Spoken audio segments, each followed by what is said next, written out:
আল্লাহর নবী ডাকতে বলে, উম্মতিরা রে,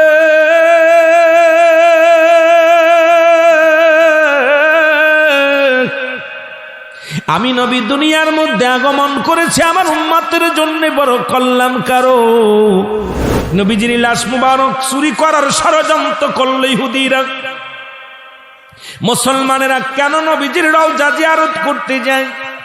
নবীর রওজার মুবারকের পাশে যায়, চোখের পানি ছেড়ে কান্দে, লাব্বাইক ইয়া রাসূলুল্লাহ,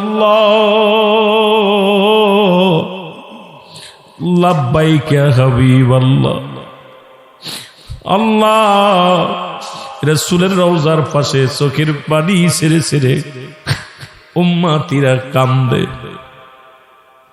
ইহুদিদের এটা সহ্য হয় নাই। ও দুনিয়ার মুসলমান শুনে নাও, তারা চিন্তা করল রওজা পাক থেকে রাসূলকে যদি সরাইতে পারি, নবীর লাশ মুবারক যদি এই রওজা থেকে সরায় ফেলতে পারি, তাহলে আমরা ওপেন চ্যালেঞ্জ করব মুসলমানদের কাছে, তোমরা শুধু শুধু জিয়ারত করো, এই কবরের মধ্যে কিচ্ছু নাই, কিচ্ছু নাই। কিন্তু পারে নাই। আমার নবীরে পার দিচ্ছে আমার আল্লাহ, ক্ষমতা দিচ্ছে আমার আল্লাহ, ইজ্জতের মালিক আমার আল্লাহ, উম্মতের কান্ডারি আমার নবী। এই দুনিয়ার মধ্যে সব কিছুর চাইতে ইজ্জত দিচ্ছে যিনি, আমার আল্লাহ।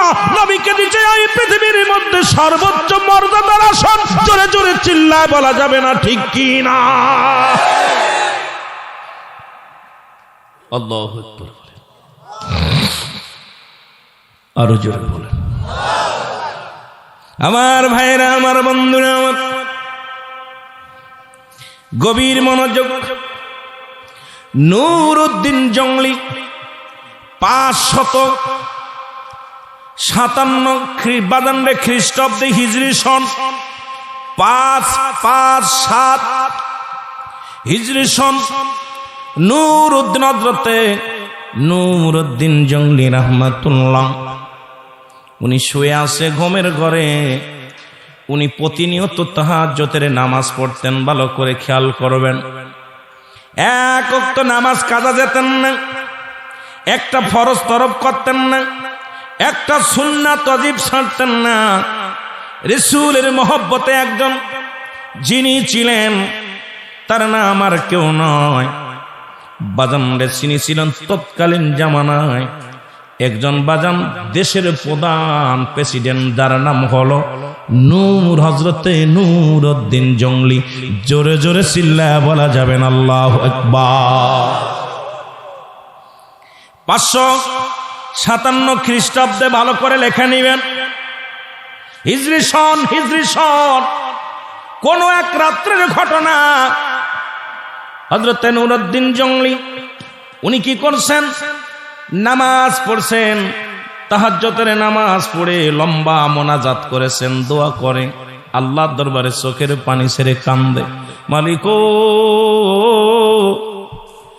আমি নুরউদ্দিন জংলিকে তুমি ক্ষমা করে দাও, পৃথিবীর মধ্যে তুমি আমারে মাফ করে দাও আল্লাহ।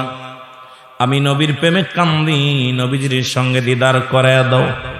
হঠাৎ ঘুমের মধ্যে নুরউদ্দিন জংলির কামরার মধ্যে মুসলমান যখন শুয়ে আছে, হঠাৎ করে রাসূল আকরাম সাল্লাল্লাহু আলাইহি ওয়াসাল্লাম হাজির হয়ে গেছে গো। জোরে জোরে চিল্লা বলা যাবে না মারহাবা। নবীজি হাজির হইয়া ডাকবে বলে, নুরউদ্দিন জংলি বাবা তুমি ঘুমাও, ঘুমের মধ্যে আসো বাবা, তুমি জলদি করে একটা কাজ করো, তুমি তাড়াতাড়ি আমি ঘুমায় আছি রওজা পাকে দুইজন লীল বর্ণ, লাল বর্ণ বা লীল বর্ণ চোখদারি দুজন মানুষ আমারে বিরক্ত করতেছে, জলদি করে তাদেরকে তাড়াও, আমার ঘুমের ডিস্টার্ব করে, ইবাদতের ডিস্টার্ব করে, জলদি করে এদেরকে তাড়ায় দাও। জোরে জোরে বলেন আল্লাহু আকবার।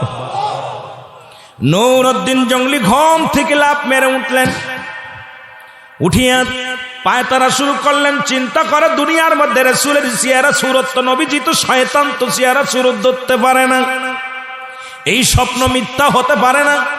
উনি চোখের পানি ছেড়ে কান্দে মালিকের দরবারে, মালিক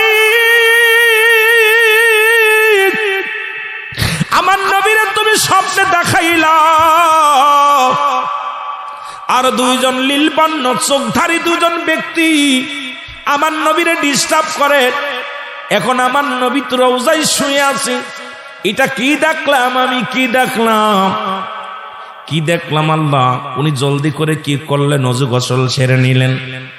এবার আরো 2 রাকাত নামাজ পড়লেন। নামাজ পড়ে আবার ঘুমাইলেন। যখন আবার ঘুমের মধ্যে গেছে, আবারও ডাকতে বলে, আমার নবীজি নুরউদ্দিন জংলি, তুমি ঘুমাইতেছ। আমারে দুজন লীলবর্ণ চোখধারী দুজন ব্যক্তি আমারে খুব ডিস্টার্ব করে, তাড়াতাড়ি তাদেরকে তারাও, তাদের হাত থেকে উদ্ধার করো। জোরে জোরে চিল্লায়া বলেন আল্লাহু আকবার। আর একটু জোরে বলেন আল্লাহু আকবার। আপনি আবার উঠলেন, উঠে ডাক দে, পায়তারা শুরু করলেন। ঘুম আসে না হারে, রাহমাতুল লিল আলামিন আমারে ডাক দিছে। নিশ্চিত আমার নবীর রওজার পাশে কোন শত্রু লেগে গেছে। আমার নবীর লাশ মুবারকের উপরে কোন ব্যক্তি হস্তক্ষেপ করে, হয়তো নবীজির রওজার পাশে কোন দুশমন এসে গেছে রে। আমি কেমনে ঘুমাইব? নুরউদ্দিন জংলি অনেক চেষ্টা, ঘুমাইতে গিয়ে ঘুম আসে না, শুধু চোখের পানি ছেড়ে কান্দে আর কয়, আল্লাহ আমার নবীর চেহারা সুরত শয়তান ধরতে পারে না, এটা সত্য ঘটনা, এর মধ্যে কোনো সন্দেহ নাই।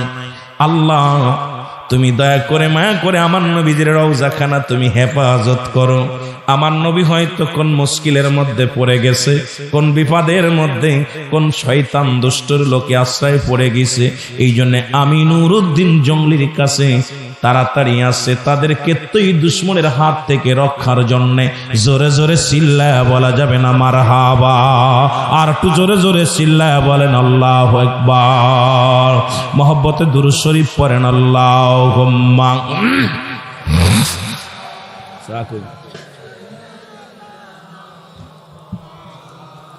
তাড়াতাড়ি যাও। ও